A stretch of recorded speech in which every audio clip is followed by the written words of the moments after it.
LA 산불이 뉴욕 부자들을 퀸즈로 몰아넣었다. 맨하튼에서 사라진 사람들. 무엇을 지키고 무엇을 버린 걸까요? 미국 서부를 집어삼킨 최악의 산불. 하지만 그 불길은 3,000km 떨어진 뉴욕까지 영향을 미쳤습니다. 이상기후는 더 이상 서부만의 문제가 아니었죠. 그리고 그 결과 뉴욕 상류층의 믿을 수 없는 탈출이 시작됐습니다. 센트럴파크 뷰에 수백만 달러짜리 최고급 펜트하우스들이 무더기로 매물러 나온 겁니다. 더 놀라운 건 그들이 선택한 목적지였습니다. 무엇이 이들을 떠나게 했을까요? 지금 그 이야기를 시작합니다.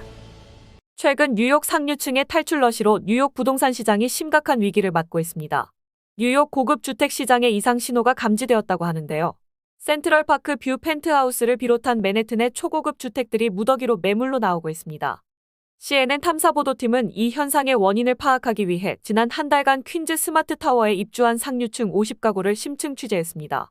놀랍게도 그들은 하나같이 더 나은 삶의 질과 건강을 이유로 맨해튼을 떠났다고 말했는데요. 뉴욕시 관계자들은 이를 고급 주거의 패러다임 전환으로 분석하며 도시 경쟁력 유지 방안을 논의 중이라고 밝혔습니다. 과연 퀸즈의 스마트 아파트가 맨해튼의 상징적 주거지를 대체할 수 있을지 다음은 탐사보도팀의 현장 보고입니다. 퀸즈라고. 말도 안 돼. 리모컨을 던지듯 눌러 TV를 껐습니다. 저는 사라 윈스턴, 뉴욕 최고의 건축 설계사이자 하버드 건축과 교수입니다. 맨해튼의 스카이라인을 그린 장본인, 상위 1%가 꿈꾸는 삶의 무대를 디자인해온 사람. 그런데 상류층이 맨해튼을 떠나 퀸즈로 간다고요? 뉴욕의 중심을 버리고. 그때 휴대폰이 울렸습니다. 사라, 나 집 내놨어. 퀸즈로 이사할 거야. 전화기 너머의 목소리는 단골 고객 헤더였습니다. 뭐라고? 그 펜트하우스 입주할 때 뭐라 그랬어? 꿈의 집이라고 했잖아. 어제까진 그랬지. 그런데 퀸즈 스마트 타워를 보고 생각이 달라졌어. 실내 공기질, 온도, 습도 모든 게 자동으로 관리된다더라. 애들 건강도 걱정되고 여긴 솔직히 불편한 점이 많아. 불편? 센트럴파크 뷰 펜트하우스가 불편하다고? 장난하는 거야? 사라, 한번 가봐. 생각이 바뀔 거야. 다음 날 사무실에서 비서 줄리아가 다급하게 보고서를 내밀었습니다. 사라, 한국의 스마트 빌딩 그룹에서 협업 제안이 왔어요. 2차 퀸즈 스마트 타워 프로젝트라고 해요. 잠깐, 한국식 아파트. 그 촌스러운 디자인에 내 이름을 걸라는 거야? 하지만 퀸즈 이주가 트렌드예요. IT 기업, 금융권 임원들도. 줄리아, 뉴욕의 주거는 이미 완성형이야. 한국식 건축이 무슨 혁신이라고. 말을 마치자마자 휴대폰이 울렸습니다. 사라 큰일 났어. 에밀리가 숨을 못 쉬어. 순간 머릿속이 하얘졌습니다. 새벽 3시, 에밀리는 산소 마스크를 쓴 채 응급실 침대에 누워 있었습니다. 엄마, 너무 답답해. 딸의 얼굴은 창백했고 작은 가슴은 빠르게 오르내렸습니다. 아이의 천식은 실내 환경과 밀접한 관련이 있습니다. 공기질과 습도를 제대로 관리하지 않으면 이런 일이 반복될 거예요. 공기질이요? 뉴욕 최고의 아파트가 그런 환경이라고요? 제 눈앞이 캄캄해졌습니다. 그때 남편 제임스가 태블릿을 들고 다가왔습니다. 사라 한국과의 협업 제안. 다시 생각해보는 게 어때? 그들이 만든 스마트 주거 시스템이 천식 관리에 효과적이라고 하더라. 아직도 그 소리야? 한국식 아파트가 미국을 대체할 수 있다는 거야? 팩트를 봐봐.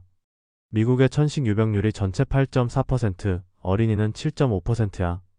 그런데 한국은 전체 3.2%, 어린이는 5% 수준이야. 절반 가까이 낮다고. 그게 환경 차이 때문이라고. 그렇대. 저는 침대에 누워있는 에밀리를 바라봤습니다. 산소 마스크를 쓴 채 자는 딸. 이런 모습을 더는 보고 싶지 않았습니다. 좋아. 한국에 가보자. 며칠 뒤 저는 한국 협업 프로젝트에 참여하는 조건으로 서울행을 결정했고 한국 측 담당자 김민준과 연락이 닿았습니다.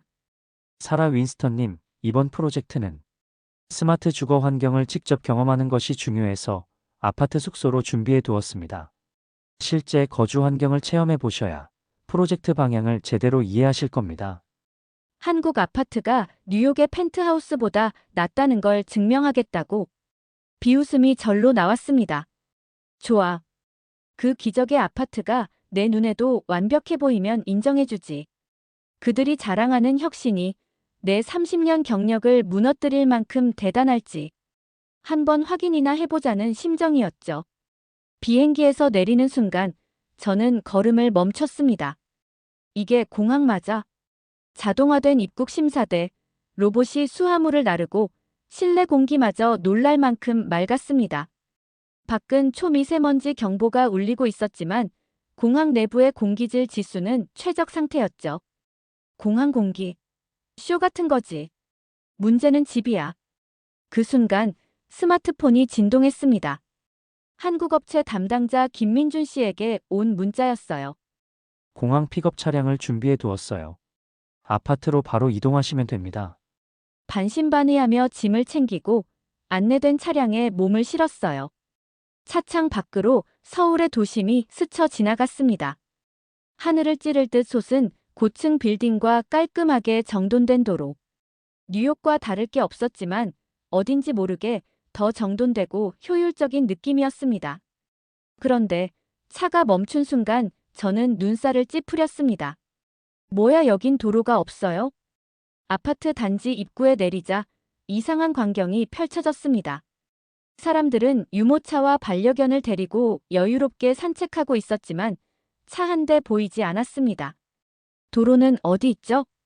당황한 제 질문에 기사님이 웃으며 대답했습니다. 이 단지는 지상에 차가 다니지 않아요. 모든 차량은 지하 주차장으로 바로 연결됩니다. 저는 어이없다는 듯 고개를 저었습니다. 차 없는 아파트라고요? 편의성은 무시하고 보기 좋게만 만든 거 아닌가요? 그러나 제가 더 당황한 일은 그 다음이었습니다. 눈앞에 서 있는 초고층 아파트는 고급 호텔처럼 빛나고 있었지만 제 눈엔 그저 콘크리트 덩어리로 보였어요. 저 건물이 숙소라고요? 현관을 지나 로비에 들어서자 정장을 입은 직원이 공손히 인사했습니다. 어서 오세요, 사라 윈스턴님. 숙소로 안내해 드릴게요. 얼굴 인식 시스템이 작동하자 엘리베이터 문이 자동으로 열리더군요. 얼굴 인식? 뉴욕에서도 이런 기술은 상류층만 누리는 건데. 엘리베이터가 올라가는 동안 저는 창밖으로 펼쳐진 도시를 바라봤습니다. 겉모습은 화려하네. 하지만 실제로 살아보면 얼마나 불편한지 곧 알게 되겠지. 현관문을 열자 온몸을 감싸는 포근한 공기가 느껴졌어요. 잠깐만, 바닥이 따뜻해. 신발을 벗고 바닥에 발을 디뎠을 때 예상치 못한 온기에 놀라 당황했어요. 아이들은 신이나 바닥을 뒹굴었죠. 김민준이 뒤에서 미소를 지으며 말을 건넸습니다. 온돌 시스템입니다. 바닥에서 복사열이 올라와 실내 공기를 덮이지 않고도 쾌적한 온도를 유지하는 거죠. 먼지도 덜 날리고 습도도 일정하게 유지됩니다. 바닥을 데워서 건강을 지킨다고요? 그건 너무 비효율적인 방식이에요. 미국에선 천장에서 공기를 덮이는 게 정석인데.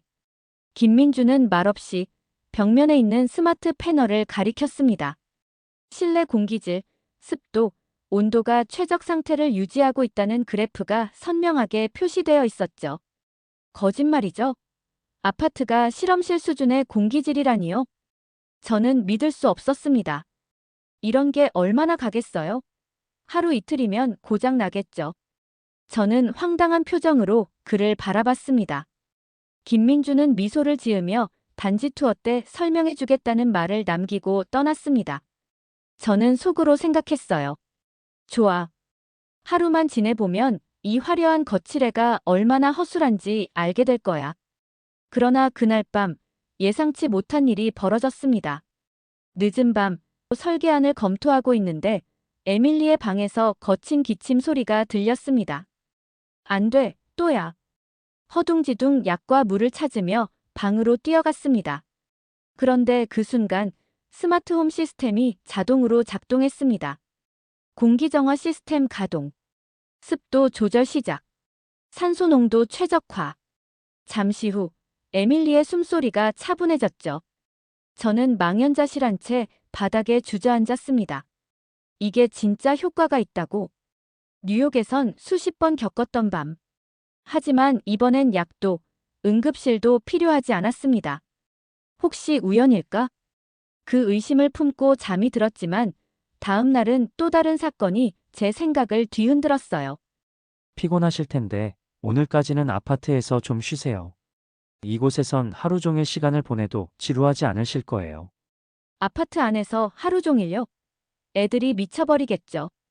에밀리와 소피아는 단지 내 실내 수영장에 수영을 하러 가겠다고 했어요. 제임스는 옥상 정원에서 가비큐를 준비하고 있었습니다. 여보, 여긴 진짜 별세계야. 아파트가 아니라 리조트 같아. 그는 스마트폰으로 실시간 공기질 데이터를 확인하며 놀란 표정을 지었습니다. 실내 미세먼지 최적, 이산화탄소 안정, 습도 50% 유지. 잠시 후 AI 시스템이 알림을 보냈습니다. 햇빛이 강해지고 있습니다. 실외 활동 시 자외선 차단제를 사용해 주세요. 제임스는 피식 웃으며 중얼거렸습니다. 아파트가 피부까지 관리해 준다고. 새벽 2시 본능적으로 깨어나 에밀리의 방으로 다가갔습니다. 늘 그랬던 것처럼 아이가 숨을 제대로 쉬고 있는지 확인하기 위해서였습니다. 그런데 기침 소리도 거친 숨소리도 없이 평온한 얼굴로 깊이 잠들어 있었어요. 믿을 수 없어서 저는 다시 스마트 패널을 확인했습니다. 미세먼지 최적, 이산화탄소 안정, 습도 50%. 뉴욕에선 하루도 이런 밤이 없었는데. 거실 창가에 앉아 커피를 마셨습니다. 창 너머로 서울의 야경이 반짝이고 있었지만 제 마음은 복잡했습니다. 설마 내가 진짜 잘못된 길을 걸어왔던 건가? 이렇게 쉽게 무너질 신념이었다면 그건 애초에 제대로 쌓인 신념이 아니었을지도 모릅니다. 한국 아파트 생활의 사흘째 아침. 커피를 내리며 창밖을 바라봤습니다. 뉴욕에서도 고층 빌딩에서 내려다보는 뷰는 익숙했지만 여긴 무언가 달랐어요. 사람들이 차 없는 단지에서 유유히 산책하고 아이들이 뛰어노는 모습. 차량 소음이 없으니 이렇게 조용할 수도 있구나. 무심코 내뱉은 말에 스스로 놀랐습니다. 내가 이 환경을 긍정하고 있다고. 생각을 떨치려는 순간 김민준이 자료를 들고 찾아왔습니다. 사라님, 오늘은 단지 투어를 하면서 한국 주거단지의 설계 원리를 보여드리려고 합니다. 그는 태블릿을 열어 아파트의 디지털 트윈 시스템을 시연했습니다. AI가 수집된 데이터를 바탕으로 가장 쾌적한 환경을 자동으로 유지하도록 설계되어 있었어요. 결국 기술 자랑이네요. 저는 팔짱을 끼고 냉소적인 표정을 지었습니다. 무엇보다 이 주거 시스템의 핵심은 온돌입니다. 그는 온돌의 단면도를 보여주었습니다. 하지만 한국의 온돌은 과거의 전통이 아니라 현대화된 과학적 난방 시스템이에요. 바닥 아래로 복사열을 전달하는 저온수 파이프가 촘촘히 깔려 있었고 AI가 실시간으로 온도를 조절해 에너지 소비를 최소화한다는 설명이었죠. 온돌이 친환경적이라고요? 바닥을 데우는 게 얼마나 비효율적인데요. 미국의 공기 난방 방식은 뜨거운 공기를 천장에서 불어넣어 공간을 덮이는 방식이에요. 그런데 뜨거운 공기는 위로 올라가고 차가운 공기는 아래에 머무는 성질을 가지고 있죠. 그야 그렇죠. 그래서 온도를 높게 설정하잖아요. 그게 문제입니다. 머리는 뜨겁고 발은 차가운 환경이 만들어지니까요. 반면 온돌은 바닥에서 복사열이 올라와 체온을 중심으로 난방이 이루어집니다. 공기를 직접 데우는 게 아니라 사람이 느끼는 피부 온도를 높이는 거죠. 그래서 실제 실내 온도를 높일 필요가 없습니다. 그제야 저는 이해하기 시작했죠. 그래서 이 집이 22도인데도 이렇게 따뜻하게 느껴졌던 거군요. 김민주는 고개를 끄덕였습니다. 게다가 한국식 온돌은 에너지 소비가 30% 이상 적고 공기 중 먼지를 일으키지 않으며 습도 유지에도 효과적입니다. 천식과 같은 호흡기 질환 관리에도 도움이 되죠. 그 순간 에밀리의 평온한 얼굴이 스쳐 지나갔습니다. 그날 오후 저는 김민준과 함께 아파트 내 스마트 관리센터를 둘러봤어요. 단지 내 모든 시설이 통합 시스템으로 운영되고 있었습니다. 지하 주차장은 차량 번호 인식 및 주차 위치 자동 안내, 스마트 쓰레기 처리 자동 분류와 압축 시스템. 뉴욕의 첨단 빌딩에서도 이런 시스템은 아직 실험 단계예요. 제 입에서 무심코 감탄이 새어나왔습니다. 김민주는 미소 지으며 마지막으로 아파트 옥상 정원으로 저를 안내했습니다. 옥상은 작은 공원처럼 꾸며져 있었습니다. 곳곳에 태양광 패널이 설치되어 있었고 센서가 자동으로 식물에 물을 주고 있었습니다. 내가 지금까지 고집해온 건 그냥 익숙함이었을까? 혼란스러웠어요. 그 순간 남편 제임스가 보낸 메시지가 왔습니다. 에밀리가 오늘도 기침 한 번 없이 잘 지냈어. 저는 한동안 휴대폰을 손에 쥔 채 움직일 수 없었어요. 다음 날은 협업 논의 중인 퀸즈 스마트 단지의 설계 회의에 참여했습니다. 프로젝트 팀은 에너지 절감 구조, 스마트 환기 시스템, 건강 모니터링 센서 등을 설명했어요. 하지만 제 시선을 사로잡은 건 벽 한쪽에 붙어있던 프로젝트 철학 문구였죠. 집이란 사람을 지키고 삶을 풍요롭게 하는 공간이어야 한다. 순간 가슴이 먹먹해졌습니다. 나는 그동안 집을 과시와 권위의 상징으로만 여겼던 걸까? 사람을 위한 공간이라는 본질을 잊고 있었던 걸까? 그날 밤 저는 거실 창가에 앉아 노트를 펼쳐 첫 장에 이렇게 적었습니다. 건축은 공간을 만드는 일이 아니라 삶의 방식을 설계하는 일이다. 뉴욕으로 돌아가면 내 철학부터 다시 세워야겠다고 다짐했습니다. 숨이 이렇게 답답했었나? JFK 공항에 내리는 순간 무겁고 눅눅한 공기가 폐를 짓누르더군요. 뉴욕 최고의 펜트하우스로 돌아왔지만 더 이상 완벽한 집처럼 보이지 않았어요. 딸 에밀리는 창밖을 보며 기침을 터뜨렸어요. 그 순간 결심이 섰습니다. 뉴욕에도 사람을 위한 집을 만들겠어. 퀸즈의 한국식 아파트를 짓겠다고요? 사무실에 들어서자마자 파트너 로버트가 책상을 치며 소리쳤습니다. 뉴욕의 상징을 무너뜨릴 셈이에요. 아니요. 나는 뉴욕을 살리는 겁니다. 사람들이 숨 쉴 수 있는 진짜 집을 만드는 거예요. 비웃음과 냉소 속에서도 저는 퀸즈 스마트 타워 프로젝트에 서명했습니다. 허가는 계속 지연됐고 주민들은 반대 시위를 벌였어요. 뉴욕의 한국식 아파트는 어울리지 않는다. 뉴욕 건축협회는 전통성을 이유로 비난했고 언론은 저를 뉴욕의 배신자로 몰아갔습니다. 좋아. 사람들이 진짜 원하는 집이 뭔지 직접 보여주자. 1년 후 드디어 퀸즈 스마트 타워가 착공에 들어갔습니다. 1년 만에 허가와 설계를 마쳤다고요? 동료들은 믿지 못하는 눈치였죠. 비결은 한국식 모듈러 공법이었습니다. 아파트를 공장에서 미리 제작한 뒤 현장에서 조립하는 방식이었어요. 시간과 비용을 획기적으로 줄일 수 있었죠. 2년 후 첫 입주가 시작됐습니다. 월가 금융인, IT 임원, 의료진, 교수들까지 모두가 입을 모았어요. 이제야 진짜 집을 찾았다고. 뉴욕 건축협회는 여전히 비난했지만 저는 그저 미소 지었죠. 사람들이 선택했잖아요. 성공은 빠르게 확산됐습니다. 보스턴에서는 MIT와 제로 에너지 주거단지 착공, 시카고에서는 노후 주택 지역을 스마트 리빙 타운으로 재생, 또 런던에서의 전통과 현대를 결합한 퀸즈 리빙 타워 발표. 그 과정에서 저는 세계 주거 혁신 포럼과 UN 지속 가능 주거 정상회의의 발표자로 초청받았어요. 건축은 벽과 천장을 짓는 일이 아닙니다. 사람의 삶을 설계하는 일이죠. 박수 소리가 쏟아졌지만 저는 조용히 무대를 내려왔습니다. 이제 뉴욕을 넘어 세상을 바꿀 때예요. 밤하늘 아래 퀸즈 스마트 타워의 불빛이 뉴욕 스카이라인을 은은하게 비추고 있었습니다. 과거의 틀에 갇혀 전통만을 고집하던 제가 이제는 사람을 위한 집을 설계하는 건축가로 서 있었죠. 사람을 위한 집. 이 이상을 현실로 만드는 일이 내 사명임을 마음 깊이 새겼습니다. 뉴욕 최고의 건축가 사라 윈스턴. 그녀는 완벽한 집을 설계한다고 믿어왔지만 정작 사람을 위한 집은 다른 곳에 있었다는 걸 깨달았습니다. 펜트하우스와 전통적 건축 철학을 버리고 한국의 온돌과 스마트 시스템을 기반으로 한 퀸즈의 아파트를 선택한 사람들. 그들은 무엇을 지키고 무엇을 버렸을까요? 화려한 전망? 오래된 관습? 아니면 건강과 안전? 분명한 건 집의 의미가 바뀌고 있다는 사실입니다.